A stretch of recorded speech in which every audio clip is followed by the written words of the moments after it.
Assalamualaikum warahmatullahi wabarakatuh. Halo Pak Imam dan teman-teman semua. Kami dari kelompok 3 dan kami akan mempresentasikan proposal penelitian kami yang berjudul Pengaruh Kontrol Perilaku Terhadap Kepercayaan dalam Membeli di Toko Media Sosial. Studi pada mahasiswa.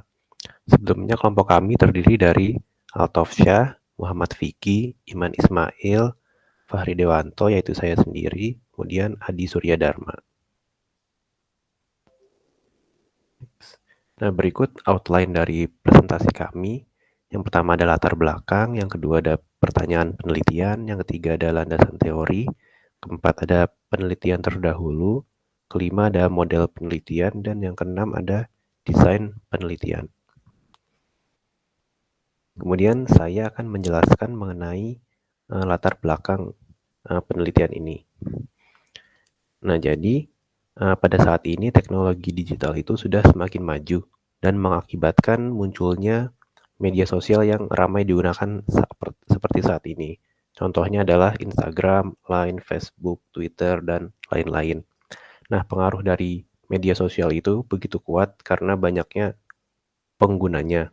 Nah, hal ini juga mempengaruhi sistem perdagangan. Banyak perdagangan yang terjadi melalui saluran online, yaitu media sosial, karena menjamurnya media sosial tersebut. Nah, perdagangan dengan media sosial divaluasi sebesar 2 miliar dolar Amerika Serikat dan kira-kira penggunanya itu mencapai 2,8 miliar orang di seluruh dunia, menurut Camp pada tahun 2017. Nah, di Indonesia sendiri, dengan populasi yang mencapai sekitar lebih dari 260 juta orang, dan hampir setengahnya itu berumur 30 tahun ke bawah atau merupakan generasi muda, membuat media sosial itu mudah diterima, sehingga media sosial menjadi instrumen penting bagi masyarakat Indonesia. Nah, karena potensi pengaruh media sosial yang besar, terutama untuk pemasaran, banyak perusahaan-perusahaan itu perusahaan-perusahaan besar yang akhirnya membuat akun ofisialnya sendiri dan berjualan melalui media sosial. Apalagi pada sejumlah media sosial seperti Instagram, Facebook itu terdapat fitur khusus untuk bisnis sehingga mempermudah transaksi. Nah, namun pada negara-negara berkembang seperti Indonesia, tidak hanya perusahaan besar saja yang terjun ke berjualan melalui media sosial, namun justru usaha-usaha kecil individu seperti UMKM itu bisa dibilang lebih banyak. Nah, cara pembelian melalui toko-toko yang tidak terverifikasi seperti brand-brand besar itu biasanya langsung melalui transfer ke rekening toko atau bisa langsung ke akun digital walletnya toko tersebut. Nah, cara pembayaran seperti ini sebenarnya membuat konsumen itu rentan terkena fraud. Namun banyak juga orang-orang yang tetap percaya dan belanja melalui media sosial terlepas adanya risiko tersebut.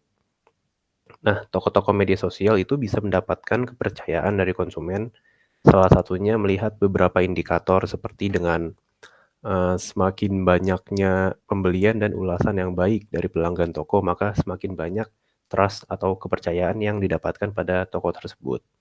Dan hal tersebut membuat penjual semakin banyak pelanggan dan semakin mudah untuk menawarkan barang lainnya. Nah, pada penelitian ini kami meneliti proses terjadinya trust tersebut sehingga orang itu mau membeli lewat media sosial. Selanjutnya akan dilanjutkan oleh teman saya. Oke, pada bagian berikutnya kita akan lanjut ke bagian pertanyaan penelitian. Di sini kami mengajukan 3 pertanyaan penelitian, yaitu yang pertama adalah apakah kepercayaan atau trust pada toko media sosial mempengaruhi kemudahan dalam transaksi. Lalu yang pertanyaan yang kedua, apakah kepercayaan atau trust pada toko media sosial mempengaruhi keamanan transaksi. Lalu yang ketiga, apakah persif kontrol yang dirasakan atas saluran alternatif memoderasi kemudahan dan keamanan transaksi yang dirasakan pada kepercayaan terhadap media sosial? Nah, 3 pertanyaan ini merupakan pertanyaan penelitian yang kami ajukan untuk dijawab dalam penelitian ini. Lalu kita lanjut ke slide berikutnya. Sebentar. Oke, untuk slide berikutnya ini berkaitan dengan landasan teori dari variabel-variabel yang kami teliti pada penelitian ini. Yang pertama ada trust in social media stores, di mana secara definisi menurut Luhmann 1979 merupakan sebuah keyakinan bahwa orang lain akan melakukan reaksi dengan cara yang diprediksi atau diharapkan, khususnya dalam hal ini berkaitan dengan social media stores.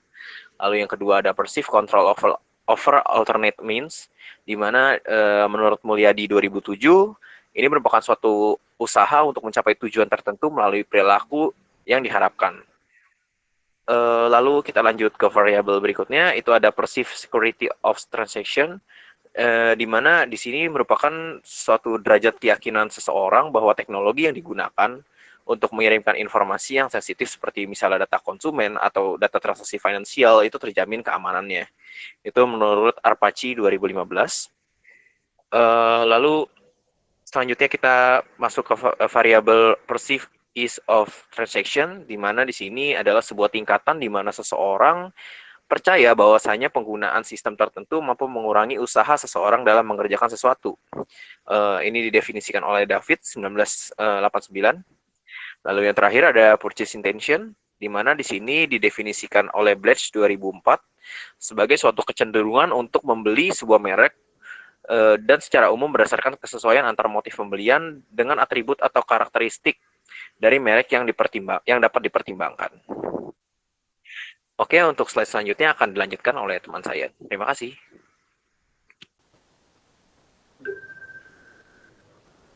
Baik, di sini saya akan menjelaskan mengenai penelitian terdahulu yang berkaitan dengan penelitian yang kami lakukan. Yang pertama itu ada penelitian dari Agung Sembada dan juga Kian Yekwai pada tahun 2021 dengan judul How Perceived Behavioral Control Affect Trust to Forecast in Social Media Stores. Nah, penelitian ini kami pilih sebagai jurnal acuan dan penelitian ini membahas tentang bagaimana kemudahan transaksi dan keamanan memainkan peran penting dalam membangun kepercayaan serta niat untuk berbelanja di media sosial. Nah, secara khusus, penelitian ini menyoroti hubungan untuk mempertimbangkan perdagangan pada media sosial sebagai alternatif pengaruh yang signifikan dalam pengambilan keputusan konsumen. Nah, kemudian ada penelitian selanjutnya oleh Huang dan juga Ben Yosef pada tahun 2017 dengan judul The Effects of Social Commerce Design on Consumer Purchase Decision Making, an Empirical Study. Nah, pada penelitian ini itu membahas tentang social commerce yang sebagian besar itu berfokus pada fitur toko yang dimilikinya. Kemudian selanjutnya ada penelitian oleh Hajli dan juga Richard pada tahun 2017 dengan judul A Social Commerce Investigation of the Role of Trust in a Social Networking Site on Purchase Intention. Nah, pada penelitian ini itu membahas mengenai keterlibatan konsumen dalam platform media sosial itu sebagai anteseden kepercayaan dan niat berbelanja konsumen terhadap toko-toko sosial commerce tersebut. Nah, jadi dari penelitian terdahulu ini, kemudian kami akan menentukan di mana posisi kami yang akan dijelaskan di bagian metode penelitian. Baik, sekian dari saya. Terima kasih. Ya, saya akan menjelaskan tentang model penelitian. Jadi tujuan penelitian ini adalah untuk menganalisis bagaimana pengaruh terhadap mahasiswa FEB UI dalam melakukan transaksi online di media sosial. Jadi artikel jurnal acuan utama yang peneliti pakai ialah Sambada dan Koei pada tahun 2021 yang berjudul How Perceived Control Effect Purchase in Social Media Stores. Variabel-variabel yang dianalisis ialah perceived ease of transaction, perceived security of transaction, dan perceived control over alternate means yang mempengaruhi trust mahasiswa terhadap pembelian di toko sosial media dan bagaimana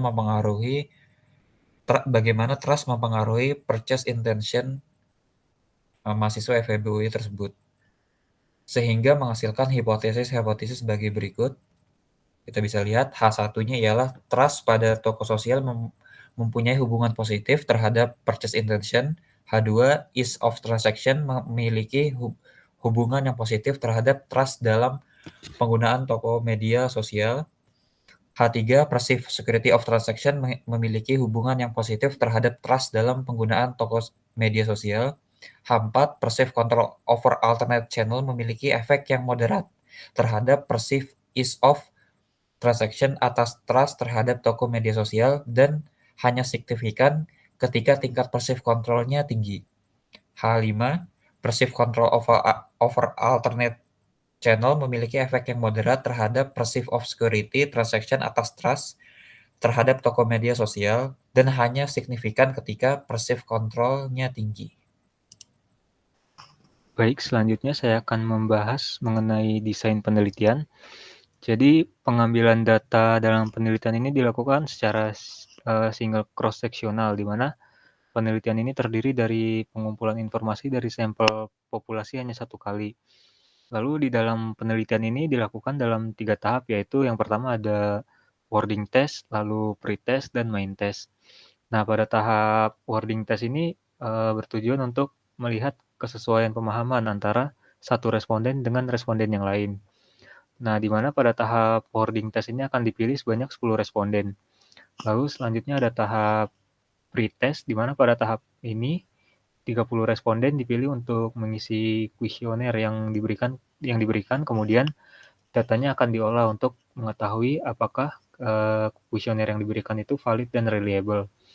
Lalu yang tahap ketiga ada main test, di mana pada tahap ini itu data akan diolah menggunakan SPSS 25 dan akan dipilih sebanyak 100 responden.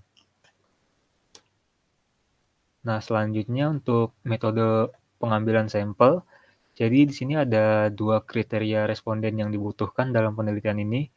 Yang pertama, responden yang ditargetkan itu merupakan mahasiswa S1 Fakultas Ekonomi dan Bisnis Universitas Indonesia, berjenis kelamin laki-laki dan perempuan yang berada di rentang usia 18 sampai 25 tahun.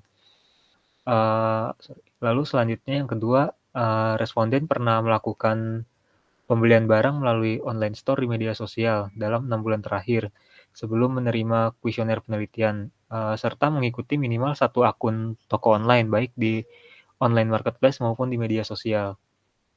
Nah, berdasarkan kriteria yang sudah disebutkan di atas, maka penelitian ini lebih sesuai dengan teknik pengambilan sampel non-probability, karena tidak terdapat perbedaan kesempatan bagi anggota populasi yang akan dipilih untuk menjadi sampel. Dan menggunakan teknik purposive sampling dengan memilih sampel dengan kriteria tertentu yang telah ditentukan. Dan minimal responden yang dibutuhkan dalam penelitian ini adalah 100 orang.